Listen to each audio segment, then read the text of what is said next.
Fabrication. This one was invented by a writer. It's false. It's a fake. It's fiction. No way. We got you. What's up, guys? It's your boy, Benny. How do you know that you are winning the culture war and information war at the exact same time? Well, when the most listened to man in the world, who isn't technically on your side politically, begins to wake up. And that is exactly what's happened with Joe Rogan, as Joe Rogan explained on his show how the feds helped set up January 6th in order to bring down Donald Trump. Holy hell, what is going on here? Joe Rogan educates dopey anti-Trump comedian Jim Gaffigan. Comedian? Okay, when was the last time Jim Gaffigan was funny? When was the last time anyone laughed at Jim Gaffigan? Don't think so. Jim Gaffigan was gaffing when Joe Rogan explained that the intel agencies and deep state set up January 6th, that this is a common tactic and tendency. Oh, man. Well, let's let the man speak for himself. Listen to this and watch this, slob, this TDS deranged slob, Jim Gaffigan. Again, when was the last time this guy was funny? When was the last time anyone went to a Jim Gaffigan show in order to laugh at something? Watch this man's soul leave his body as Joe Rogan says, no. The federal government has engaged in psyops before against the left and the right. Sixth thing is pretty bad. Well, the January 6th thing is bad, but also the intelligence agencies were involved in provoking people to go into the Capitol building. That's a fact.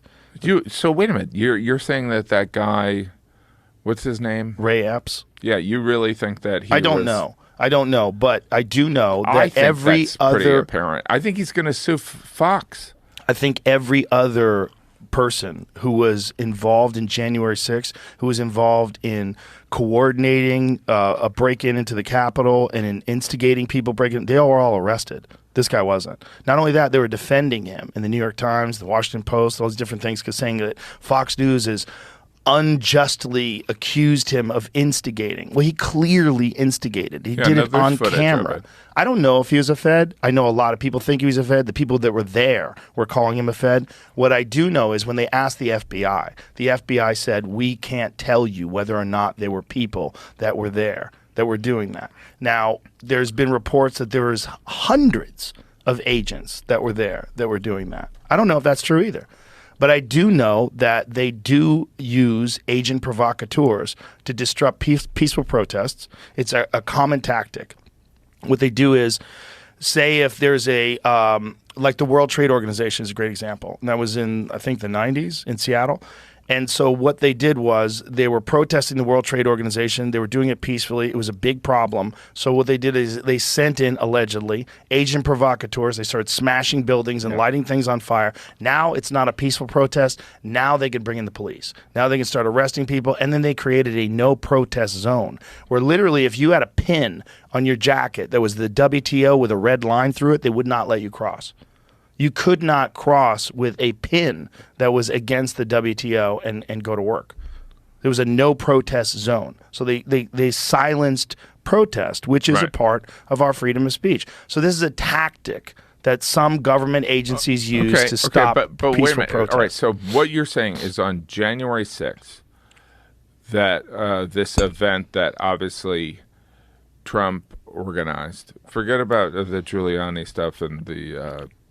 whether they thought that it was He definitely stolen. encouraged people to protest. Yes. But all right, so you're saying that the FBI and Nancy Pelosi and I'm not saying Nancy Pelosi. No, but you're saying that they're we'll make this instead of an awkward protest, we'll encourage it so that it'll backfire on Trump rather than being this rising of people that believe that there was election corruption. I think it's certainly possible. I think that would be hard. You think it's possible? I think it's possible. You don't think it's... Wait a minute. You think it's hard to do? I think that, that the FBI or the CIA saying, hey, Trump lost this election. Because here's what you're kind of implying. Trump lost the election. He is such an amazing communicator, and he's convinced this loyal base that there was election interference. We don't want them to protest. How we can end this is if we encourage people to go beyond protesting to essentially go into the Capitol and take a shit in the hallway. I mean, I'm exaggerating a little bit. Yeah. But, like, I don't see why that would be of use. Like, I'm more suspicious why Trump didn't call for backup when, for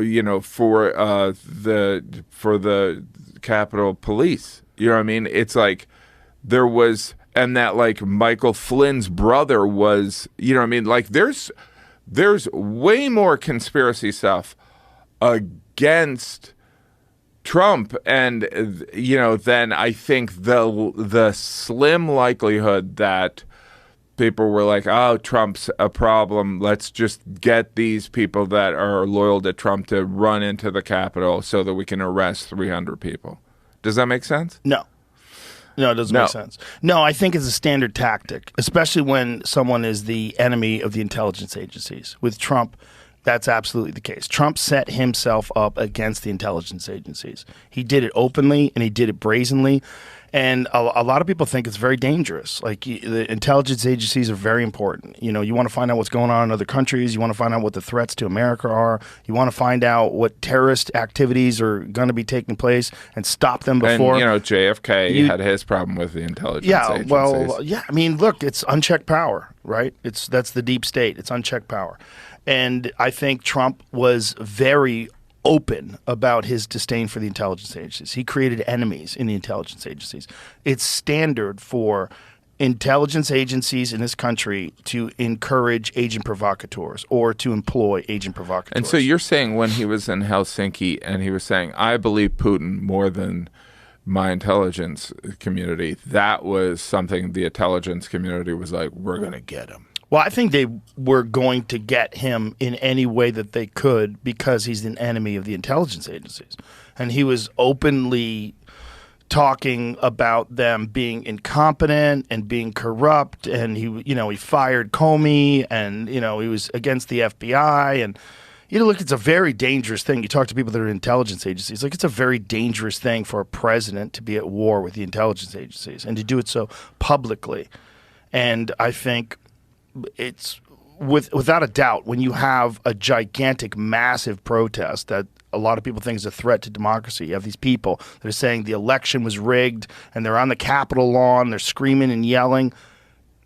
I don't think it's outside the realm of possibility that they would encourage people to do things that were unlawful. Instead of peacefully protesting, which is what everybody was doing on the outside, which is totally legal, to take that and escalate it to entering into the Capitol. Now you can lock things down, and now you have real clear evidence that this president is responsible for this insurrection attempt, and this is dangerous. This is a threat to our democracy, and he's never going to be president again. We're going to indict him. We're going to go after him. We're going to do all these different things. I think it's not like there's a lot of shenanigans going on both sides.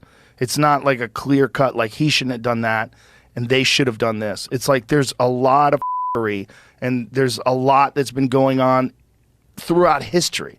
Whenever people have unchecked power and unchecked influence, Power corrupts. and they have enemies, and Trump was their enemy.